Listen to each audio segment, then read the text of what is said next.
Hello guys, and welcome to this week's episode of Heavy Metal Tones with me, your podcast host Tony Evans.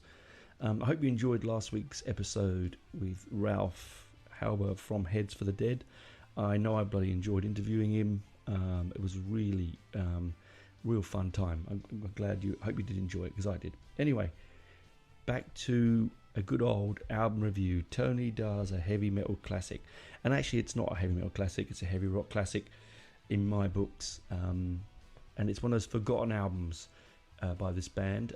The band in question is Def Leppard. Most people will know Def Leppard for Pyromania and Hysteria, some of the biggest selling albums of all time.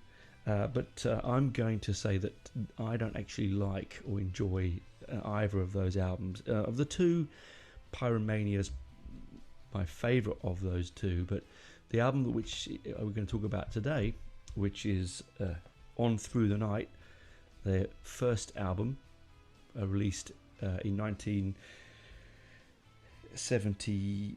Hang on, what have I got here? 1980. Sorry. It's one of those forgotten albums because it's the Def Leppard that I particularly love. It's a Def Leppard that sort of sits in a time that I don't know how to describe it. You have the first EP, which is the Def Leppard, and then you have this album they released, and of course it sort of jumps in and around. It's splashing in and around the new wave of British heavy metal, and they were sort of linked with that sort of groundbreaking new movement. I sort of struggle to put them in there. They sit there like a lot of bands like Venom do that shouldn't really, and but they sort of have that sort of new wave sound. But unlike the other new wave bands, they don't have any punky influence. It doesn't feel, there's no punk feel that you get. I mean, even though that my Maiden might like to disagree with Di'Anno on vocals, and he was a big punk, right? You get those punky feels. So they formed in 1976, and from 1976 to 1977 they were called the Atomic Mass, and then from 77 for a year they were Chemical Reaction, and then 77 onwards after that with Def Leppard. They were formed in Sheffield, which is, for those that don't know, is up in the north of England. It's an industrial part of the country where a lot of big bands like Judas Priest and Black Sabbath, they're not from Sheffield, but they're from the industrial parts of England, and that's, I think, as we've talked before in the previous episode, is where the birth of heavy metal comes from. It's like true punk is really only punk if you've lived in a to be honest, if you lived in London in the 70s, growing up in the 60s, it was a shithole. And same with metal. It's like that sort of industrial sound comes from the machinery of hard labour, working men's clubs, and a need to get away. And this band Def Leppard is one of those bands. The difference between, as I said, they don't have a punky influence. What they get from me, what I get from them, is that sort of, and you see it straight away in the lyric of the second track on the album. They always yearned, well, particularly Joe Elliott, to be big in America, right? Because they saw the writing on the wall. Being big in England was not big enough then. The money was over in America. The glamour, the sun, the women, the drugs, everything was over there in America, okay?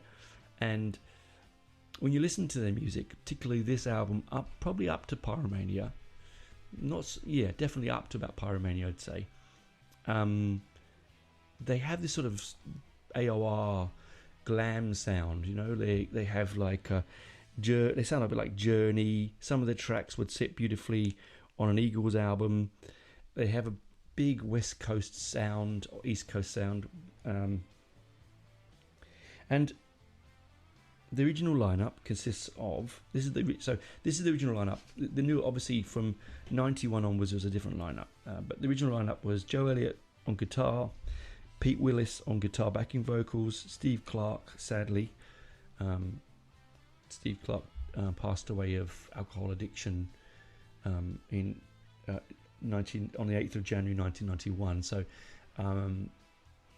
just a little bit of a note there. Those that are struggling with any kind of, as I like to call it, the dark tea time of the soul. Well, that's a Douglas Adams quote, but you understand. Any of those issues, you reach out, please reach out, because he had such a wonderful talent. He's considered one of the top 100 guitarists of all time, one of the wildest guitarists of all time. I personally, along with Gary Moore, I sort of modelled myself on his stance, the low slung Gibson, the sort of, I don't know, it just has that whole, you can see where hair metal come from when it comes to people like Steve Clark. Now, he was only 30 years old. There are people out there who are listening to this, who know people that are listening, know people as well, that, in their families and their personal lives where this sort of stuff is happening. Please do reach out and help. There's never ever a time you can't find help. There's always someone to reach out to, even in your darkest hour. Anyway, on that note, we'll move on to then we have Rick Savage on bass and backing vocals. Rick Allen, the now one-armed drummer, but had two arms then, on drums and backing vocals. So they all did singing as well. So again, that's where you get that. I get that East Coast, West Coast, sort of Van Halen. I mean, that's another one. They sort of they're almost Van Halen-y, but without the early on, without the, I don't know, without the flair. And that's a horrible thing to say. What I mean by flair is, you know what I mean, that like Joe Elliott's a great frontman, but he's no Dave Lee Roth when it comes to flair. And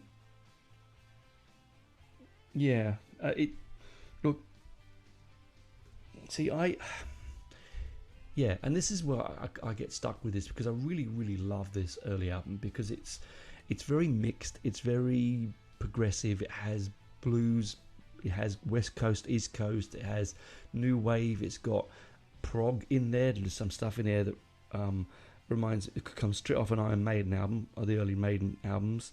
So they were dealing and listening to that new wave scene. I know, like, that when there's an apocryphal story that Sting was at a bar, I think it might be the Marquee, and the Damned were playing, and Sting was standing at the bar, and Dave Vanian went to the bar and was chatting to him, and Sting said, "I think I could be in a band," and Dave Vanian told him to fuck off. He's Ponzi middle class twat. There's an apocryphal story. Now, where I was coming from was that I think that the Def Leppard felt the same way in that movement. They weren't quite. I mean, they didn't have an image that was, the studs and the leather and the spandex, and they just didn't, and they just didn't sit in the same, feel the same as, say, like Maiden or Demon or Satan or Venom or Diamond Head or Praying Mantis. Although they were probably closer to Praying Mantis, to be honest with you. They were actually probably closer to Tigers of Pang Tang. So I think, like a lot of those like punk bands in the 70s, like XTC, sort of, and to some extent, I hate to say this, but it's true, the Stranglers sort of grabbed on the coattails of the punk movement and made themselves a place in history. And I think it's the same with Def Leppard. Obviously, they went on to be not as big as Maiden, but they, at one point, bigger. Yeah, they had their moment in the sun. I've seen them live twice. Absolutely brilliant. They were absolutely brilliant both times. They just have a showmanship to them. They can tell why, of all of the new wave bands of the time, them and Maiden were going to be stadium bands. You were never going to see a band like Witchfinder General, Witchfind, or not Venom, Praying Mantis, or even Diamond Head filling out stadiums. You just weren't going to see it. Well, these two, you could feel in their future that it was going to be there. So obviously they've had a few albums. This is my favourite. The second one is the most, is where their sound starts to coalesce. I particularly like this one because I love the cover. I love the Pantechnicon truck on the front flying through the sky. I like the old logo. It has this really polished feel to it. More polished than any other of the sort of first outings of some of those bands. I mean, even my Maiden's first album didn't sound as polished as this, and that's saying something. Now, it was produced by, and I've written this down, give me a second. I have to find my notes. One moment. Copy my own handwriting. It was produced by Tom Allen, or the Colonel Tom Allen, they call him.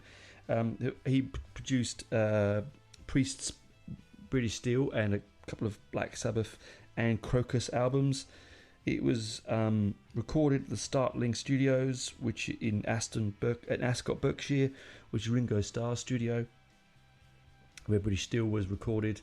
So again, that's probably why it has that. There's some points where it sounds a little priesty, and sometimes. Now, you might have said to me before, Richmond Priest, why did you not mention Priest in those big bands of the new wave of British heavy metal? I don't sit them in that category because they formed much earlier. I think new wave of British heavy bands form in around 76, 77 and go through to 80, 81, whereas Priest formed well before then. Yes, they were part of it, but they weren't a foundation member. They were sort of like just on the periphery. But anyway, that's a different conversation, and I'll have an episode regarding that, so please go back and listen to it. Now, it was released on the 14th of March 1980, 11 songs, 44 minutes and 4 seconds long. A couple of the tracks were re-recorded from their EP. That's Rock Brigade and Wasted. And Overture, sorry. It was from their first EP. Now, it's quite hard to listen to their first EP, but when you do hear it, it does have that real rawness, and you can see why the labels, they're on Vertigo for this particular album, why Vertigo picked them up. I mean, at the time, they were riding high with, like, as mentioned in the previous weeks, the sensational Alex Harvey Band. They had Black Sabbath on their books. All right. So they were picking up new wave bands all over the place, and they picked up Def Leppard, which was a good one for them. This album didn't do too well. It sort of came in and disappeared. It got to 98 in Australia, 515 in the UK, and 51st in the USA. A couple of singles off of it that got to 61 and 51. Hello America got to 45, and Wasted got to 61. So they didn't nudge any of the charts at all, but they had a very big underground following, and their following album, really in the deep end, really took off. That one absolutely flew off. I think mainly off of because it was in Mutt Lange was producing, the famous Mutt Lange. Yes, the second album, High and Dry, in 1981. Then there was Pyromania in 83, Hysteria in 87, Adrenalize in 92, Slang in 96, Euphoria in 1999, X in 2002, Yeah in 2006, Songs from the Sparkle Lounge in 2008, which is the tour I saw them on.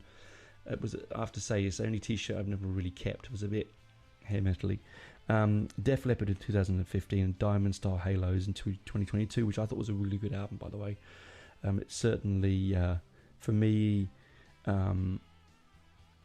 was my favourite of the newer albums. But, as I said, this one here, On Through the Night, 1980, is the one we're talking about. So, they're rising stars. They've written a cracking album with 11 songs on it, which is pretty good value for money, if you think about it. On vinyl, 11 tracks. They're not all speedy geese either. They don't go at a million miles an hour. They're all quite deliciously different, and differently textured, and I actually will talk about those on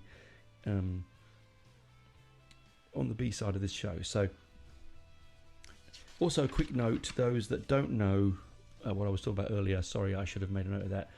With Rick Allen, he lost his arm in a car accident, and had to learn to play the drums again. He learned by lying in bed, at the hospital bed, using his feet and tapping his feet against the metal ends of the bed to make rhythm, and so he didn't give up, and the band didn't give up on him, which is, you know, amazing. He came out and invented a drum kit where he could use his feet. So it's an electric kit. He uses his feet and his arm, and just amazing piece of, for me, just willing to keep going. I mean, it could have broken many people, and it should have broken many people, and it has done, but not Rick. You know, he just carried on. And, you know, when he came out that time when we saw him live, and he walked out in the middle of the ramp, the big stage down the middle of the stadium, and he came out with waving his one arm. We were just, and it was just so, it was just so, makes you think, hey, you know, don't say, oh, I can't do that now. If a person, a drummer, before he lost his arm as well, one of the best drummers there is, to lose his arm, recover, and not lose a beat, pardon the pun, and just take it on the chin and keep going. And good on the band for standing by him. Really, really amazing, you know. And all the kudos and success to them all, in my opinion. Anyway, enough for this side. I will talk to you on the other side, track by track, on this amazing album. Talk to you on the other side. Bye for now.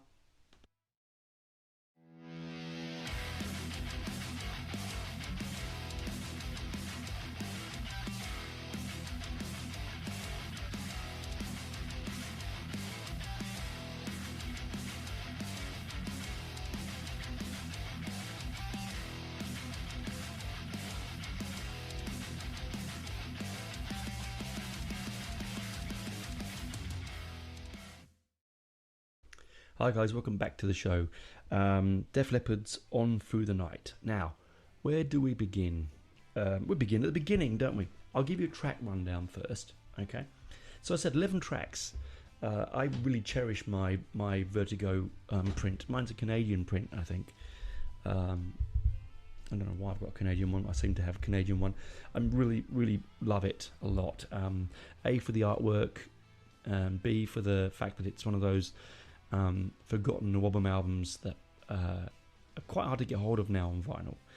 So it begins with Rock Brigade, which was a single in the US only, released on the 14th of May 1980. Hello America, Sorrow is a Woman, It Could Be You, Satellite, When the Walls Come Tumbling Down, Wasted, Rocks Off, It Don't Matter, Answer to the Master, Overture. Now,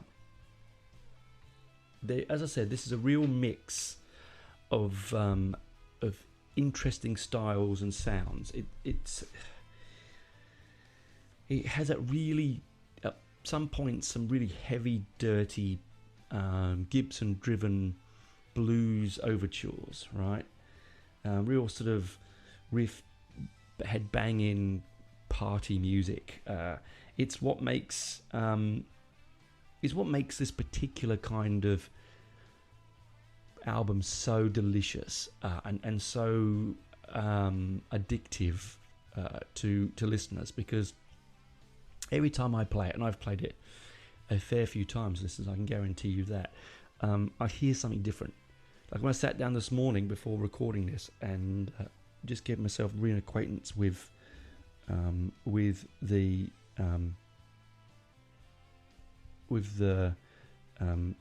sound, it's sort of, I don't know, again, I saw new things, I heard new things in it, so I had to scrabble to write some notes down, because I'd already made notes, and I thought, no, I'm thinking I've heard something different. So let's start with Rock Brigade, again, the American single. It's very much you can see why they released it only in America as a single. It's good sing-along, anthemaic, arena-y sounding song. it sit really well on Pyromania, or even, to be honest, with a bit more polish, it'd probably sound really good on Hysteria as well.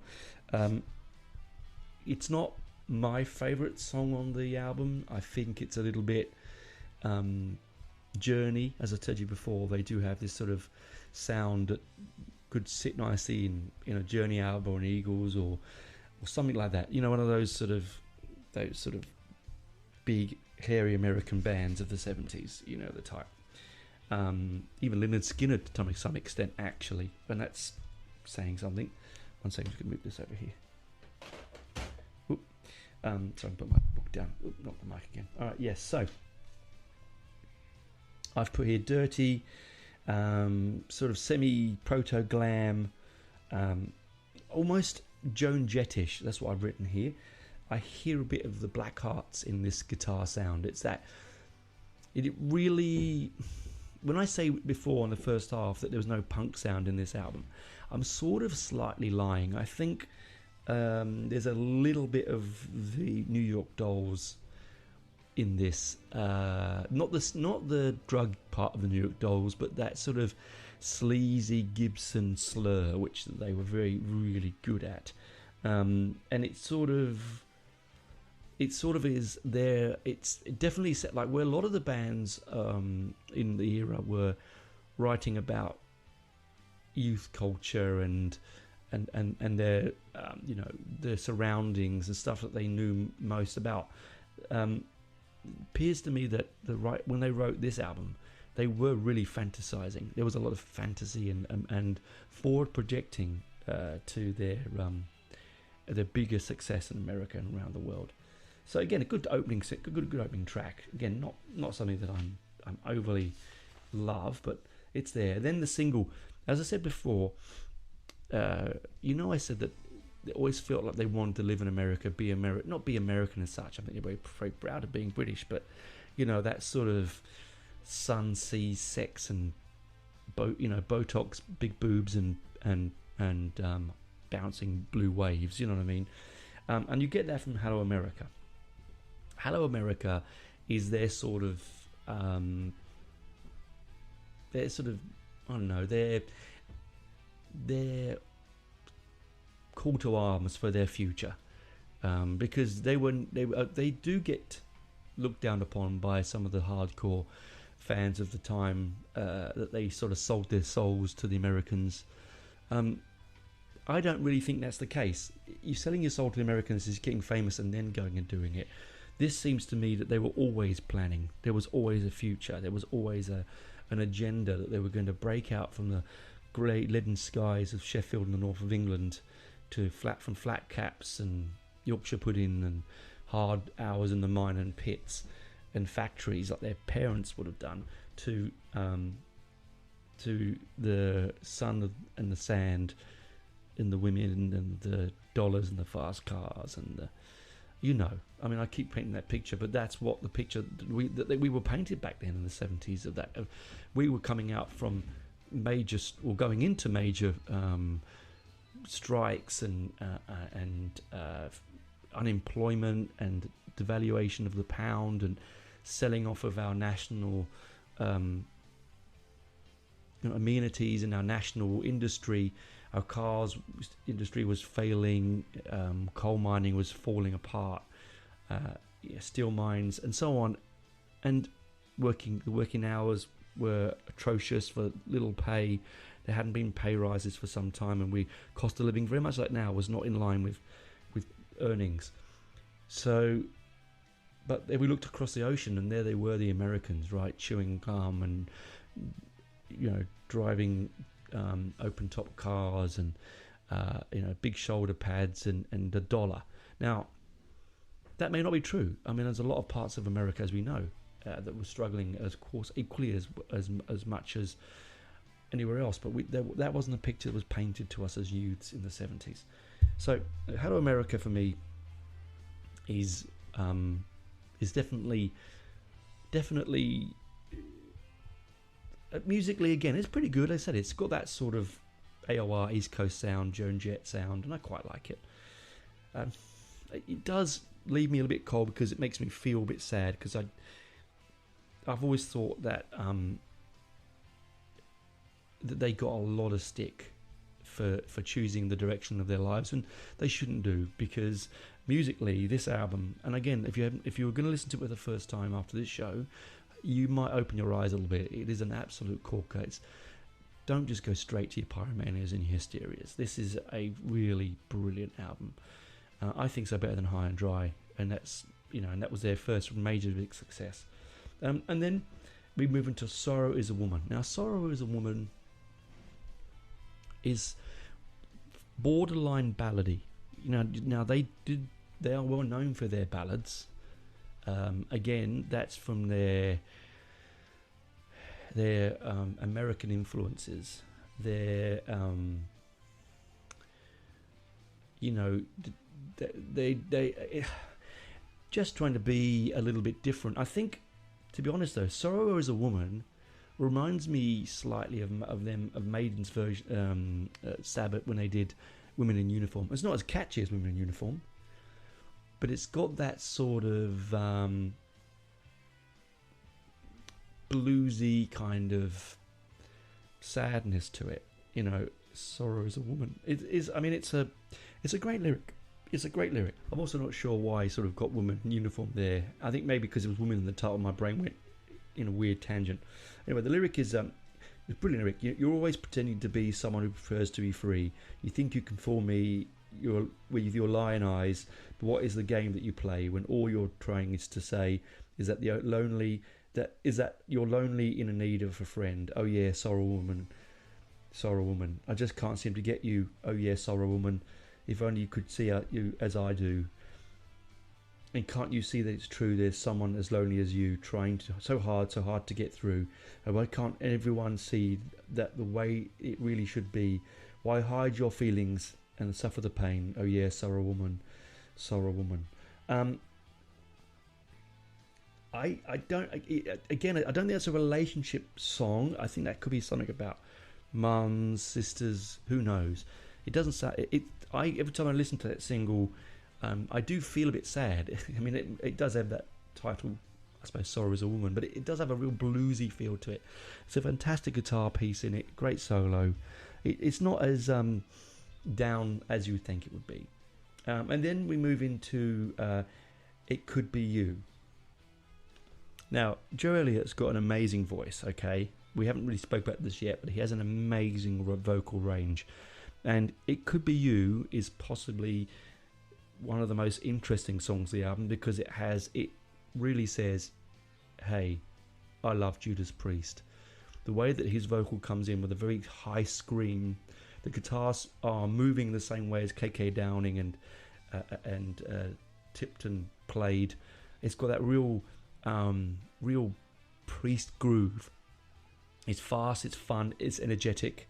It could easily come off of any of the early Priest albums by a long shot. It's actually, I'm surprised it wasn't put out as a single, but it is an absolute cracker of a song. Follows, I mean, Sorrow Is a Woman starts fast and then goes slow, whereas, It Could Be You just comes out of the gate straight away, rocking and rolling.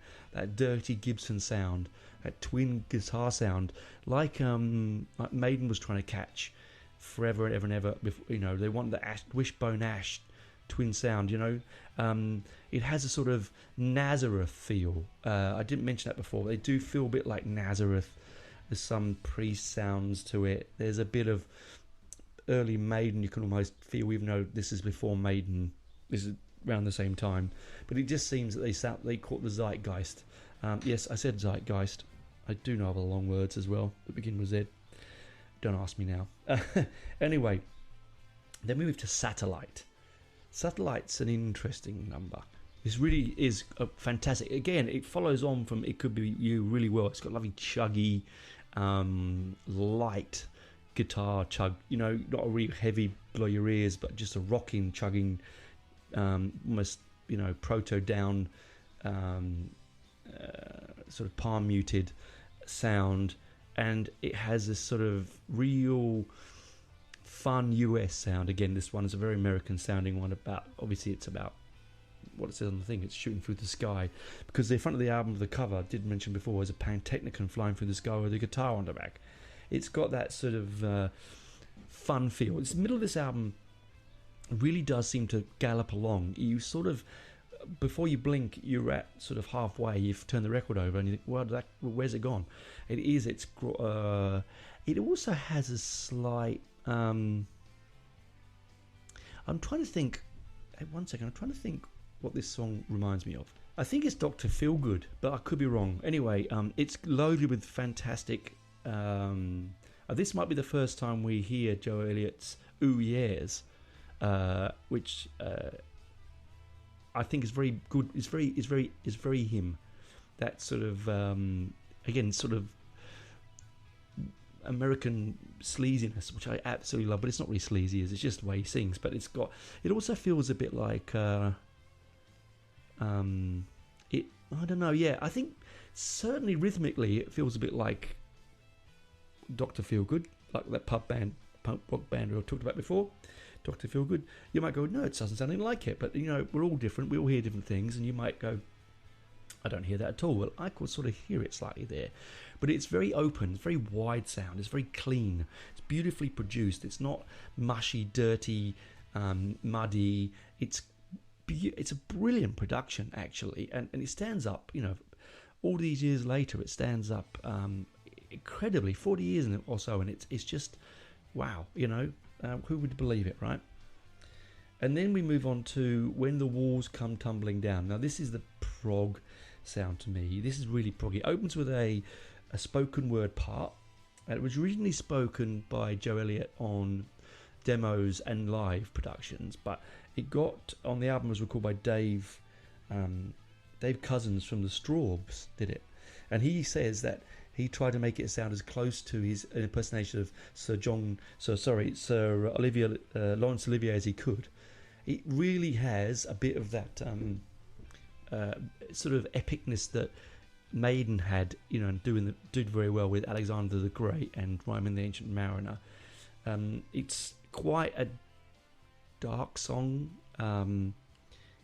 It's very epic, very literal. A track. I hate to say this, but if you listen very carefully, you can almost hear Alexander the Great in it. Maybe they were influenced. Maybe Maiden were influenced by it. It's got this proto-gallop in it. Not a Maiden gallop as such, but there's a gallop in it. It has that real atmospheric open with the cymbals and the wind and the voice. And it feels... this is probably the most... in fact, it's the most new wave of British heavy metal there is on this album, because that genre was filled with this, as you know, with the sort of dragons and the medieval imagery and Arthurian legend and, science fiction and all that sort of stuff. It was basically an audio version of the comic books the kids were reading or the books they were reading. In Maiden's case. It's very proggy. It's as you would guess, it's probably my favourite songs on the album because of that. I love that it comes this far into the album. It's not a long song. It's not like Roman the Ancient Mariner, where it's 15 minutes long. No, by no means. It speeds along. I have to look into it if it's based on a book or not. I couldn't find that out. Look, it might be. I don't know. I'll have to check it out. But it was really, really amazing. It's very unexpected after the sort of new American sound that you get early on in the album and the Priesty kind of sound. And then you get the single Wasted, which came out on the 2nd of November 1979 and got to 61. This is a good rock and roll song. Okay, great sing along, really good solo. I really enjoyed. I still enjoy the journey it takes you on. It's a classic sound, right? It's a good single. It's amazing it didn't do any better. I suppose, unfortunately, at the time it was fighting the punk explosion, and so people were not buying heavy rock album songs or heavy metal songs, maybe. So, if it had come out maybe 2-3 years later, it probably would have got into the top 20 quite easily. It's a real fun song, and being at 61 is not good enough for it, in my opinion. Really great guitar solo in it. I'm not sure whether it's Willis or Clark on that solo, but someone could probably tell me on that. It's absolutely brilliant. And then we followed with Rocks Off, which came off the EP, original EP. It is what it is. It is actually, for me, a proto glam rock hair metal song. Not proto glam, because glam was around before then, but hair metal. It's got that kind of sound and feel that you'd get from Motley Crue or Poison, or LA Guns or something like that. Some of those, and I'm going to say it's out. God, I'm going to lose some listeners, but awful. I cannot stand hair metal. I really can't. It's sleazy, it's glammy. Again, I feel it also has a Joan Jett feel.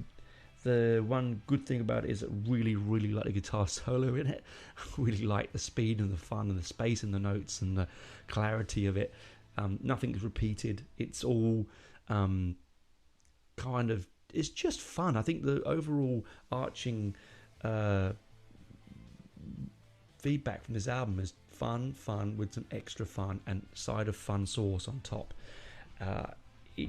Brilliant. I mean, if I'm going to say this, on the Millsy meter, the now famous Millsy meter, this album takes it to 10. It may not go to 11. I think it misses the mark in some areas, purely on the sort of AOR feel. But if you're going to go and take away that and just listen to it as a good rock album, it sits closely to a 10.5, almost an 11. It almost takes the mercury out of the meter. I absolutely love this album. And then we're going to move into, get my notes. We get It Don't Matter, coming to the end of the album here. It Don't Matter. It couldn't be more East Coast, I've written here. Big arena sound, right? This is where it starts. Big arena sound. Eagles, Journey, that kind of thing. It's got audacious, I wrote this, cannot believe I wrote this, audacious wah. It's dirty and it's frantic. I love wah. I think wah guitar, for me, I first fell in love with wah through Clapton's use of it on Disraeli Gears. And every time now when I hear a good wah being played, it just sends me into, it has sort of a tribalistic,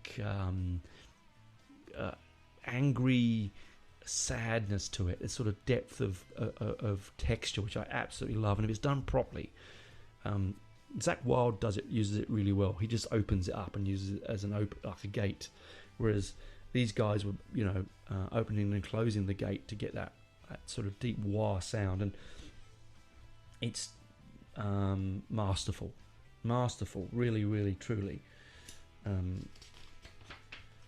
All I can say about that is, again, where you come off a real roller coaster of a song like Rocks Off, and then It Don't Matter jumps in after you. It's truly all killer, no filler.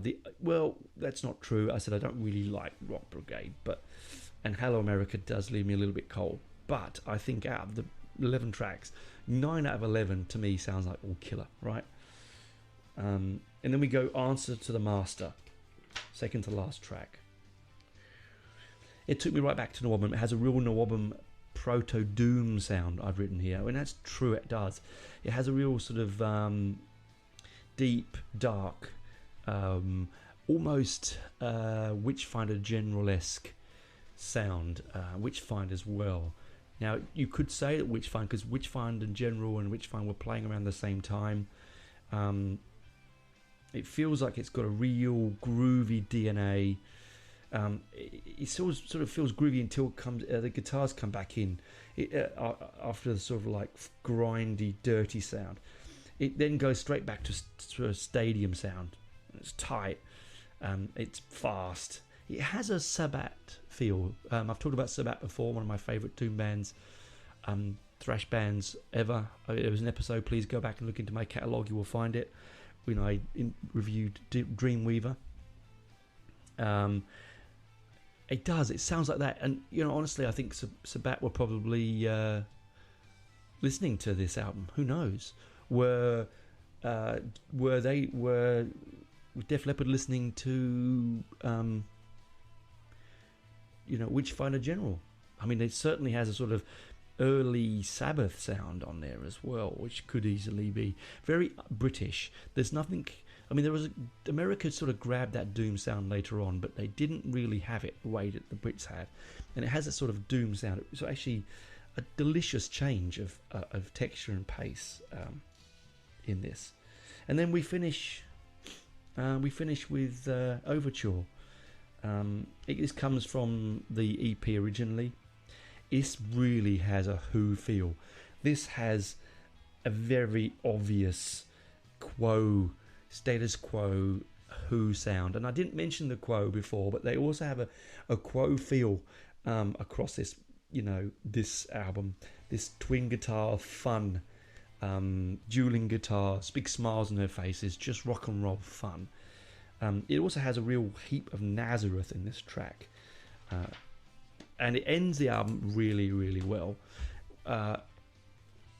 Now, I've said quite a long way through this review that they sound like this and they sound like that, because this does sound like they're Finding Their Feet album. Obviously, High and Dry and onwards, they had their Leppard sound. This to me was sounded like years and years of practice and touring, and like all bands, I've been in bands that are the same thing. We just play cover versions of your favourite bands and favourite tracks because you love them, and it's not easy to play, but because you know them so well, you just learn the parts, and then that style of music seeps into your style of music, and then suddenly you're playing middle eight in a track that sounds very much like Overture, or very much like Boys Are Back in Town. Again, this band also has a Thin Lizzy groove to it, which I sort of forgot to really mention because it's just come to me then. But it does, it's got that. Anything that has a Dirty Gibson feel is going to have, and that's why I love Gibson guitars, listeners. It's honestly why I love them, because they just nothing says rock and roll quite like a Gibson guitar. Like, to me, Telecasters tell me I'm a country band, and Fenders just sound like, to me, say, hey, we're playing some good rock and roll here. We're playing some very intricate and clever guitar solos. We're playing some blues, but still, for me, most beautiful guitar to listen to through a Marshall amp and not much else is a overdriven Gibson. And the early classic 70s ones that aren't chambered, they're not chambered bodies, they weigh a bloody ton, and the way that Clark used to play it slung around his legs, real Joan Jett sound, real sort of, as I said, influenced probably by New York Dolls, probably by the Ramones, even though they have none of that sound, Ramones sound anyway. It's just brilliant, and the album is a cracker. It really is. It's their best album by a long way for me. I mean, you might disagree. You might say, no, I like the extremely overproduced, over melodramatic, balladized albums like Pyromania and Hysteria. Now, I was talking about this to my wife only this morning, and she rolled her eyes up, and she loves Hysteria, loves it. And when I said I don't really enjoy it, she looked at me and said, "Oh, you're just a snob." And you know what? No, I'm not. I'd like to think it was music snobbery, but I have enough experience in this industry and in my musical taste to understand that if you put on Hysteria, I will listen to it. I could sing along to it. It's a fun album, and it's, it is easily accessible. It is easily accessible, mass market rock and roll with some absolute crackers. Now, that's not to say I didn't love it. I bought Animal when it came out. Okay, on the day of release, I went and bought Animal. It was the same day that I bought Welcome to the Jungle. Okay, so I remember that day vividly, getting off the bus, running to Our Price Records in Brent Cross, and with the only money I could scrounge around, I bought those 2 singles. So I remember it vividly, all right? And I loved it. I really, really did. It was that time in my life when I was just learning what I liked and what I didn't like. And you know what? I bloody love On Through the Night. It is so different to every other NWOBHM album out there. Nothing out there in that whole 2 to 3 year period even comes anywhere near it in its difference. You know, it very much like Maiden, sound like Maiden and have their own sound, and did not sound like NWOBHM, if you know what I mean. Def Leppard's On Through the Night is exactly the same, and sadly it's not held in the same breath as Killers or Iron Maiden, you know, or or even Lightning for the Nations by Diamond Head. It isn't, and I think it should be. I think it really, really should be. So I hope you enjoyed this. Please do go and take a listen. It's on all good streaming platforms. You can listen to it. You can watch it on YouTube or listen to it on YouTube. But if you can get hold of the first EP, I'm not sure. I don't think it's on Spotify. Let me have a look. Yes, it is. It is on Spotify. Fantastic. You have to dive down and go right to the bottom of their catalogue to find it. It should be with the albums. I don't know why it's not. I just found out that Joe Elliott's just done a single with Ghost. There you go. What a surprise. Spillways featuring Joe Elliott. Oh dearie dear. Anyway, that aside. That came out last year. Do go and have a listen to the EP. It's rough, it's ready. It has more of it's closer to more than a NWOBHM sound. It's only 3 songs: Ride Into the Sun, Get Your Rocks Off, which they called Rocks Off on the new album, on this album, and Overture. 3 songs, 14 minutes long. Well worth the listen. You can then see the history of the music from this EP through to this album I've just talked about. Anyway, thanks for listening. Thanks for listening to me waffling on. Do go and please give me a review on Spotify, on iTunes, and wherever you get your podcasts. 5 stars would be nice, please, because the more reviews I get, the more people see me. The algorithm works that way. I know it's stupid, but it does. And I'm going to try and beat last year's numbers. I had an absolute cracker last year, and this year, lots of big projects planned for the show. So hold on, it's going to be fantastically a year. But yes, please do pop over and give me a review. And after you've done that, go and listen to this album. And if you feel so inclined, go and buy it on CD, or if you find a vinyl copy of it, if you can, grab it, because it is an absolute cracker. Bye for now.